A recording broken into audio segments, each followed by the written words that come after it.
Hello, I'm Emma. My life has always followed a predictable pattern: college, job, saving money, and the hope of eventually owning a small place to call my own. I work at a travel agency, which is quite ironic since I spend my days surrounded by images of places I've never been to. My routine was simple: work, home, sleep, and repeat. Then, one day, out of nowhere, I received a call from Oliver, an old college friend. "Hey Emma, long time no see. Guess what? I'm organizing a camping trip this weekend. You should come," he excitedly proposed as soon as I answered the phone. I hesitated, but before I could object, he added, "Come on, Emma. It's just a weekend. You need a break. What's the point of selling dreams if you never live one yourself?" Oliver was persuasive, and knowing I would eventually agree, I relented. Okay, send me the details," I said, slightly regretting my decision as we ended the call. However, a part of me felt a flicker of excitement, something I hadn't felt in quite some time. The rest of the week flew by in a whirl of preparations. I found my old camping gear and purchased new hiking boots since my old ones were beyond repair, and by Friday, I felt as prepared as I could be. The next morning was crisp and clear. I drove to our meeting spot, a quaint coffee shop where our group was gathering. Oliver, ever the lively one, was already there, welcoming everyone with his loud hellos. He introduced me to the group. "This is Emma, guys. We went to college together. She's a pro at booking your dream vacation, but never takes one herself." I forced a smile through the group's laughter. As we began our hike, the reality of what I had signed up for started to sink in. The path was steeper than I anticipated. My backpack felt like a ton, and the new boots were torture devices. About an hour in, I was seriously reconsidering my life choices. That's when I met Dylan, a friend of a friend. He was tall, with an easygoing smile, and noticed my struggle. "First time hiking in a while?" he asked, seeing my clumsy steps. "Is it that obvious?" I replied, out of breath. He laughed and offered to carry my backpack to ease my climb. I hesitated but accepted, feeling both relieved and embarrassed. "Thanks, I guess I'm not as fit as I thought," I admitted. As we walked, Dylan shared stories of his travels and misadventures, which made the time pass more quickly. I found myself laughing more than I had in months. By the time we set up camp, I was tired but invigorated. The evening was filled with campfire stories and marshmallows. Dylan stayed close, and we talked well into the night under the starlit sky. Waking up in a tent was unusual for me, but there I was on Sunday morning, stiff but excited by the chirping birds outside. I put on my boots, which felt slightly less torturous than the day before, and stepped out into the fresh morning air. Dylan was already up, making coffee on a small camp stove. He flashed a smile as I approached. "Morning, Emma. Sleep well?" he asked. "Better than I expected," I replied, rubbing the sleep from my eyes. "What's that smell?" "Coffee," he said. "Thought it might help kickstart the day. Want some?" Gratefully, I accepted the warm cup, sipping carefully as the caffeine began to revive me. As everyone else began to wake up, Oliver called us to gather around. "All right, team, today's trek is a bit tougher," he started, outlining the day's plans. "Let's stick together and remember, nobody gets left behind, okay?" I glanced at Dylan, hoping he would stay close. He caught on, giving me a subtle nod, and we began our hike at a brisk pace through the increasingly dense forest. The trail was strewn with roots and rocks, demanding our full attention. Dylan walked by my side, engaging me in a continuous flow of conversation that distracted me from my sore muscles. "So, Emma, what made you finally agree to a trip like this?" he inquired as we tackled a particularly challenging section of the path. I chuckled. Oliver was on my case about it. He joked that I was turning into office furniture. Guess I needed to prove him wrong. Eventually, the path led us to a stunning clearing, offering a majestic view of the distant mountains. We paused for a break, everyone catching their breath and admiring the view. I dropped my backpack with a heavy thud and plopped down next to it. Dylan joined me, handing over a water bottle. "You're doing great, Emma. Seriously," he encouraged. "Thanks, Dylan. This is tougher than I thought, but I'm really glad I came," I admitted, taking in the surrounding natural beauty. We enjoyed a few moments of peaceful silence, appreciating the tranquility of the wilderness. It was a new experience for me, this quiet companionship, and I found myself not wanting it to end. As we prepared to resume our hike, Dylan offered his hand to help me up. Ready for the next part? As ready as I'll ever be, I replied, accepting his help. The morning flew by in a blur of lush greenery and occasional wildlife sightings. As we began packing up to return to camp, Dylan stayed back with me. Hey Emma, there's a small waterfall not too far from here. Want to check it out before we head back? Although my body yearned for rest, curiosity got the better of me, and I agreed. Sure, why not? Lead the way. That detour felt like an adventure within an adventure. The waterfall was a breathtaking hidden gem, secluded from the well-trodden path. Watching the water cascade down, I felt a profound shift inside me. Perhaps it was the sheer beauty of the place, or maybe it was the company I was with, but I knew this moment would stay with me forever. Life has a way of appending your plans. 3 years after that camping trip, Dylan and I got married in a simple, joyful ceremony, though his mother, Mrs. Zoe, barely managed to smile, never hiding her disapproval of me. 3 years later, Dylan proposed a significant change. Emma, we should consider moving in with my mom.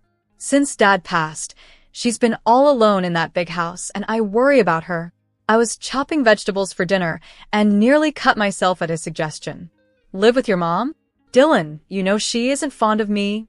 He ran a hand through his hair, exasperated. I know it's not ideal, but she's my mom, and we need to take care of her. Reluctantly, I agreed, out of love for Dylan. The day we moved in, Mrs. Zoe greeted us with a stiff smile and a list of house rules she had prepared. I tried to stay positive, but the tension was palpable that evening. As Dylan was busy arranging our bedroom, his mother took the opportunity to corner me in the kitchen. Emma, remember this house is still mine, and I expect it to be kept to a certain standard, she stated, eyeing my method of organizing the pantry shelves. I responded with a nod, keeping my composure. Of course, Mrs. Zoe. I'll do my utmost. She sighed, a touch of impatience in her voice. Please make an effort to maintain cleanliness, and don't think it's all right to simply relax all day. There's much to be done here. Her remarks were cutting, but I managed to hold back my emotions. I understand. I'll make sure to keep everything up to your standards. As days turned into weeks and weeks into months, the challenge of living with Mrs. Zoe was just as I had anticipated. She constantly commented on everything I did. For my cooking, it's too spicy, Emma. Not everyone wants their taste buds assaulted. To my laundry techniques, you're folding those sheets incorrectly. On a particularly difficult day, Dylan found me in tears while I was deep cleaning the kitchen floor. What's going on? He asked, kneeling beside me. It's just your mom. No matter how hard I try, she's never pleased with anything I do. He put his arm around me, offering comfort. I'm sorry, Emma. I see how much effort you're putting in. I'll have a word with her, okay? His discussion with her seemed to help somewhat, as Mrs. Zoe started to hold back on her critiques. She remained distant, yet the barrage of daily criticisms lessened. Over time, we managed to find a strained sort of rhythm in our cohabitation. The topic of children soon arose. I longed to start a family, but after months of no success, anxiety began to set in. During a quiet moment one evening, while washing dishes with Dylan, I broached my worries. Dylan, do you think something might be wrong? Should we consider seeing a doctor? He continued scrubbing a plate, avoiding eye contact. I'm not sure, Emma. Let's not jump to conclusions. These things often take time. The lack of progress was disheartening, but he seemed reluctant to delve deeper. Amid these trials, I sought comfort in creating a space within the house. I took up gardening, an endeavor I'd always imagined undertaking. To my surprise, even Mrs. Zoe seemed to acknowledge my efforts, albeit gruffly, on one occasion. You seem to have a real talent for gardening, she commented one day as she watched me prune the roses. Grateful for any semblance of approval, I smiled warmly. Thank you, Mrs. Zoe. I appreciate your kind words. In an unexpected turn, Dylan suggested I leave my job to focus on home life, and I agreed, becoming a full-time homemaker. My days were filled with juggling household responsibilities, caring for Mrs. Zoe, and managing the shifting dynamics of our household. Dylan's behavior began to change as well. He stayed late at work more often, too tired to engage when he returned, and frequently opted to sleep in the spare room, citing the need for undisturbed rest. One evening, as I was repairing a leaky faucet, Dylan's sister, Abigail, visited unexpectedly. Still the devoted wife in this old place. "Emma?" she scoffed, scanning the dim kitchen. I defended my new life. "It's not as bad as it seems, Abigail. You get used to it." She let out a scornful laugh that resonated through the room. "Typical for you, isn't it? Old-fashioned and lonely. Seems to suit you perfectly." Before I could answer her, she quickly turned to her mom. "Mom, I need some money for the usual things, you know the drill." Mrs. Zoe, without skipping a beat, reached for her checkbook. Her hands were trembling, but her resolve was clear as she wrote out a check for her daughter. Shortly after Abigail's visit, Mrs. Zoe's health began to decline significantly. One day, she called me into her room, her voice much weaker than before. "Emma, could you help me with my bath today? I'm really struggling," she asked softly. I nodded, fighting back tears, and replied gently, "Of course, Mrs. Zoe."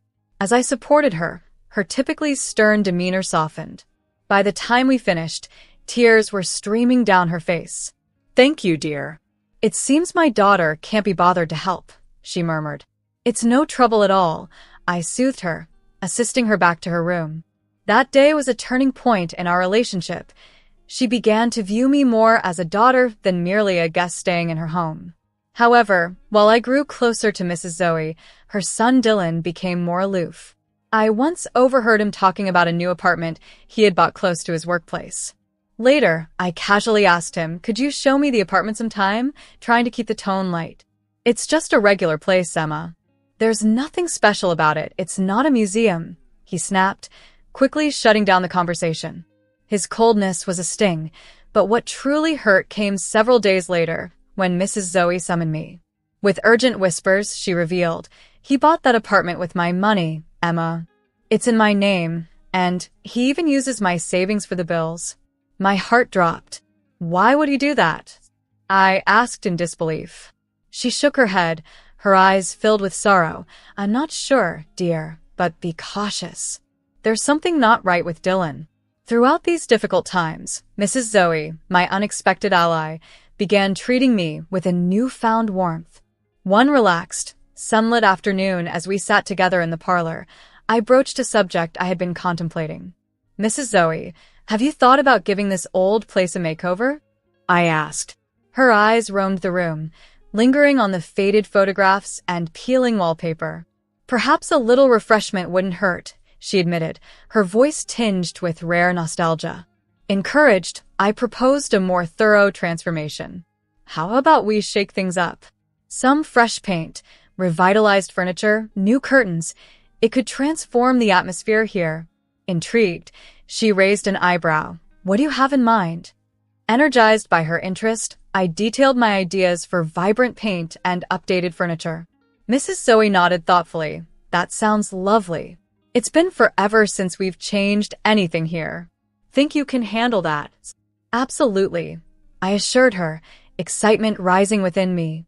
The following day, equipped with paint samples and fabric swatches, I set out to revitalize the old mansion. The work was demanding but fulfilling, infusing new life into these old walls. As I was removing wallpaper in the dining room, Mrs. Zoe stopped by, leaning on her cane. "You're committed to this, aren't you?" she noted, watching me work. "I am," I confirmed, grinning through my sweat. "This place will feel completely transformed." She laughed, a sound so infrequent that it almost startled me. "At this rate, I might not even recognize my own home," she remarked with a wry smile. Days melted into weeks as we gradually transformed the residence. The once somber and dim hues were replaced by bright, inviting colors. We tore out the old, musty carpets to reveal stunning hardwood floors beneath, which we polished until they gleamed. Dylan's visits became even scarcer, But one evening, he unexpectedly arrived while I was hanging new curtains in the living room. "What the hell is all this? What have you done to my house?" he exploded, his gaze rapidly taking in the renovated space. Just then, Mrs. Zoe entered the room. "It's my house, Dylan. I want it to be beautiful." "Emma is doing an excellent job," she declared firmly. Dylan's face tightened with frustration. "Fine," he snapped, before storming off to another part of the house. Despite his outburst, we continued our work. Mrs. Zoe and I chose new furniture, opting for lighter, more contemporary pieces that still honored the home's original charm. Each new piece seemed to elevate her spirits, and mine as well. Just as we were settling into our refreshed surroundings, Mrs. Zoe's health abruptly deteriorated. One morning, I found her slumped over in her chair, barely able to speak. I immediately pressed the panic button, and within hours, we were in the emergency room. The doctors, moving swiftly around her, soon confirmed she had suffered a stroke. She was quickly taken for further treatment, leaving me pacing the sterile hospital corridors alone. Neither Dylan nor Abigail appeared during her hospital stay. Over the following weeks, I was her constant visitor.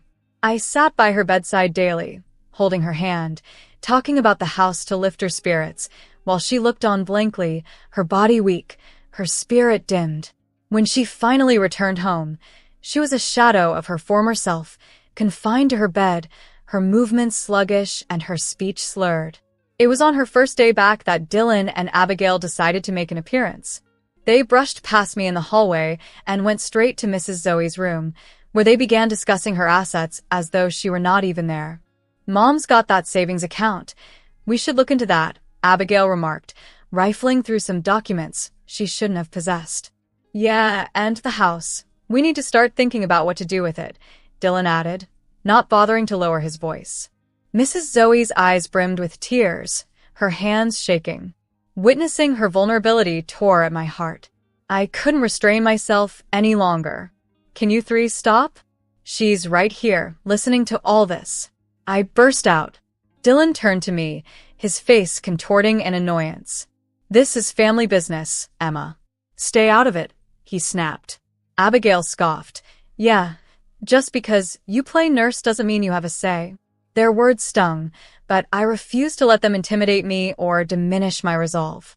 "She's my family too, and I'm not going to let you treat her like this," I countered firmly. From that day forward, I dedicated myself even more to her care.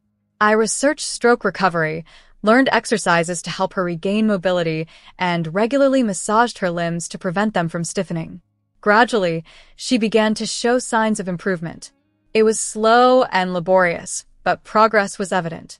She started eating on her own, a determined look on her face each time she attempted to walk with my support. Dylan and Abigail observed her recovery with evident displeasure, as every bit of progress Mrs. Zoe made seemed to thwart their plans for her assets. One evening, after a particularly strenuous set of exercises, as I helped Mrs. Zoe back into bed, her grateful smile told me all I needed to know about her appreciation for my efforts. She gazed up at me with clarity in her eyes that I hadn't seen in weeks. "Thank you, Emma," she whispered, her voice weak yet resolute. "You're my real family." It had been a relatively peaceful year. The mansion slowly transformed into a warm home under my care. But this peace was shattered the morning I discovered Mrs. Zoe had passed away in her sleep. Her departure was as quiet and dignified as the gentle side of her I had grown to cherish. The funeral felt surreal, a blur of faces and condolences.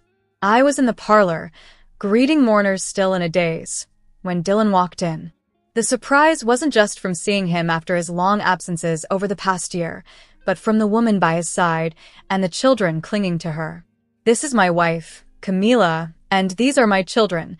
Dylan introduced them plainly, as if no explanation was needed. His words cut sharply through the hushed whispers of the crowd. Then he turned to me, his voice cold and dismissive. "Emma, you need to leave. We'll be moving in." I stood frozen, trying to digest his words when Abigail's laughter pierced through my shock. "Finally, this house will see some proper life again." Before I could gather myself, Mr. Jackson, the notary, summoned us to the living room for the reading of the will, a heavy tension enveloping us all. Mr. Jackson pulled out the documents from his briefcase. "Let's proceed with the reading of Marjorie Zoe's last will and testament," he announced. Dylan and Abigail positioned themselves confidently, seemingly prepared to claim their inheritance. I remained by the window, the gravity of the moment pressing down on me. "Marjorie Zoe declared in her last will and testament," Mr. Jackson began, "to Emma, who has been more than a daughter to me, I leave all my property, including the mansion and all my financial assets. Furthermore, the apartment purchased by my son Dylan will also revert to Emma, as it was acquired with funds I provided." The room fell deathly silent. Dylan's face flushed with anger, his fists balled up. "This is ridiculous. You must have forced her into this, Emma." Abigail was quick to support her brother, her tone harsh and accusatory. "You're nothing but a gold digger. Mom was old and confused. You took advantage of her." Despite my racing heart, I maintained my composure. "I didn't force anyone.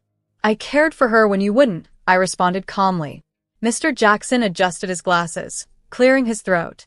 "There is also a video statement from Marjorie, if you will," he said, setting up a laptop. The screen flickered on, and Mrs. Zoe appeared, looking frail but determined. "If you're watching this, I am no longer here. I have left everything to Emma. In these past years, she has shown me kindness, compassion, and loyalty more than my children ever did. This is my thank you to her, my final wish." As the video concluded, the room was enveloped in silence. Dylan looked like he was on the verge of exploding with rage, while Abigail appeared to shrink back, her earlier bravado dissipating. Dylan turned desperately to Mr. Jackson. "We can contest this, right? There has to be a way." Mr. Jackson closed the folder with a definitive snap. "You can try," but Marjorie was of sound mind when she made her decision. After the legal process concluded, I managed to finalize my divorce from Dylan. The house and the apartment he used for his escapades became mine legally. Dylan, along with his new family, wandered from one temporary home to another.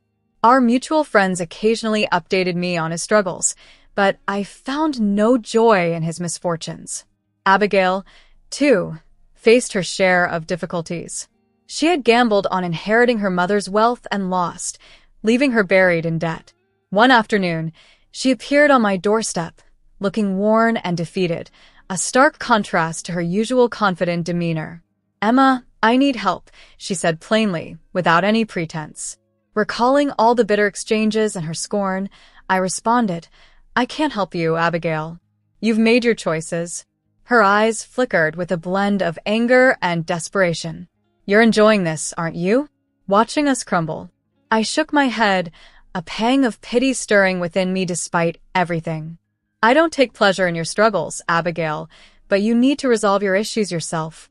In a bid to preserve the legacy of Mrs. Zoe, I decided to transform the old mansion into a boutique hotel named Marjorie's. This project was a tribute to Mrs. Zoe, aimed at keeping her spirit and passion for the estate alive by turning it into a vibrant hub of activity. I oversaw everything from renovations to marketing, infusing my efforts with dedication and attention to detail. One evening, as I sat in Mrs. Zoe's beloved garden, I contemplated the future. I envisioned Marjorie's not just as a hotel but as a cornerstone of the community, a place that would foster connections and host local events, becoming an integral part of the area's social fabric.